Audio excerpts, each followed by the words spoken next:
Just the one Premier League game on Thursday, but what a match it is. Chelsea against Manchester City at Stamford Bridge. Chelsea all over the place at the moment. City looking to close the gap on Arsenal at the top of the table. I tell you what, Mario, this should be brilliant, shouldn't it? Oh, it's going to be great. I mean, you know why I think it's going to be great? Because I think Chelsea is in a situation where they don't like to be. You know, when you play at home and you're meeting a big team like that, you don't need no preparation. When we will be there in the dressing room, but normally it's very quiet. Why? Because you are not at the position now that you have the confidence in the sense of it doesn't matter who's coming. You know you're going to boss around and making sure that you win the game. This is not the point at the moment. The point now is if Chelsea would draw this game, people will say to them, yeah, it's a fair result. It's a result they needed. But Chelsea is not in that situation that is going to be good enough for them because as a team, you're not that anymore. You're a team now that has to go and win against the big boys. And City is coming maybe too early because, you know, like Potter, what he has showed me so far, and I was the guy that clearly said to him, like, yeah, he should have taken that job. Why would you not take that? You know, you got to take the challenge on. But now it's going to be some quick, big question marks for him to see if he can handle it because you don't want to be outclassed by Pep Guardiola by a tactical setting. Like, let's say if Lewis plays and he plays him as a right back, but they use him in the middle of the park, what are you going to answer then? Are you going to put another midfielder in there? So all those kind of tactical things, I hope that's not going to be going against him. James, the general consensus from pretty much everyone on the show when it was announced that Potter would take over from Tuchel was that this was a good appointment for the future of Chelsea. What's gone wrong? Well, there were probably three things that contributed to Thomas Tuchel being sacked in terms of how Chelsea sort of stopped being effective. One was that they lacked an effective centre forward. The second one was they didn't have Kante fit enough. And the third one was that their wing backs were out injured too often. All three of those problems are still affecting Chelsea, and that's really contributed to Graham Potter not being able to stamp his authority on the team or really come into a team that's settled in its own skin and knows how to get the best out of itself that he can then try and adapt and change and mould in his own image. So really he's been scrambling from the get-go to try and get his best 11. I don't think he knows what his best 11 is. I think there's been a lot of rotation to try and find that out.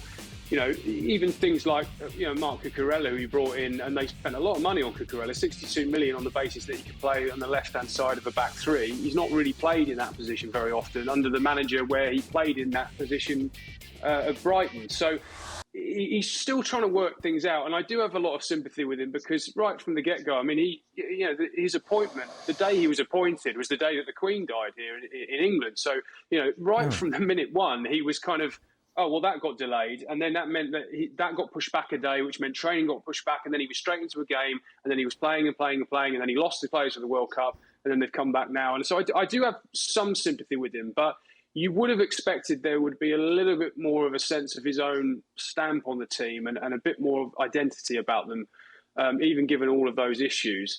And what would alarm me the most, I think, is that, Chelsea have been bullied a little bit in matches recently. And that's something that you've never associated with them. In the whole of the Roman Abramovich era, they were absolutely ironclad, really rock solid. Even when they had the difficult moments, they didn't very rarely, they down tools now and again, I suppose, for the odd manager. But, you think of Chelsea 9.5 times out of 10, they are strong, they are resilient, and they fight, and they've been outfought in matches, and that would be a biggest source of concern, I think, for me, more than anything else tactically, because of all the other reasons. If they're not fighting for you, then there's going to be a problem, because although I think we all said here that Potter was a good appointment, a progressive manager, nice guy, great that an Englishman in the English Premier League gets a chance at a top club, I'm not sure the fans have always been 100% sold on this. They're used to, the ownership might have changed, but they're used to winners. They're used to seeing winning football, and they're not seeing it at the moment. And I don't know how much longer. He's going to get a bit of time, obviously.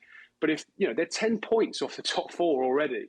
If they lose again to Manchester City, you could write off the top four already by sort of, the beginning of February. And if they're in that position, I'm not sure how much the fans are going to have patience with Graham Potter if they're languishing in mid-table, especially when you consider that they're going to spend an awful lot of money on a very expensively assembled squad. Let's take a look at the predictions, shall we? No surprise, everyone is going for a City victory, apart from me trying to be smarty pants. 0-0. Steve, the only thing you could take as a positive from Chelsea going into this...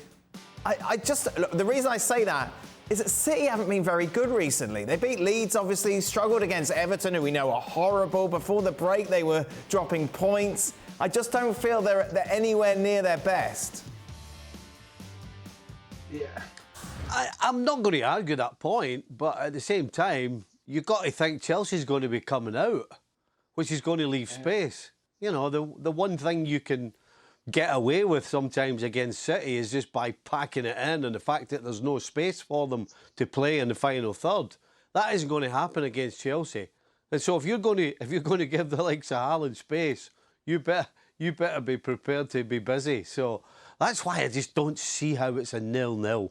And I absolutely agree with every single thing that's just been said. This Chelsea side has zero that Potter has put on it. It doesn't look like a Potter side whatsoever. It actually looks like a team right now that doesn't have a manager. It looks like there's an interim in there, because there's nothing about Chelsea that looks fluent or organised or settled. And so, if I'm saying that, and they're playing against Man City, and they're going to give them space, Danny boy, forget 0-0. Well, thank you very much for watching ESPN on YouTube. For more sports highlights and analysis, be sure to download the ESPN app. And for live streaming, premium content, and let's not forget as well, ESPN FC 7 days a week. Subscribe to ESPN+.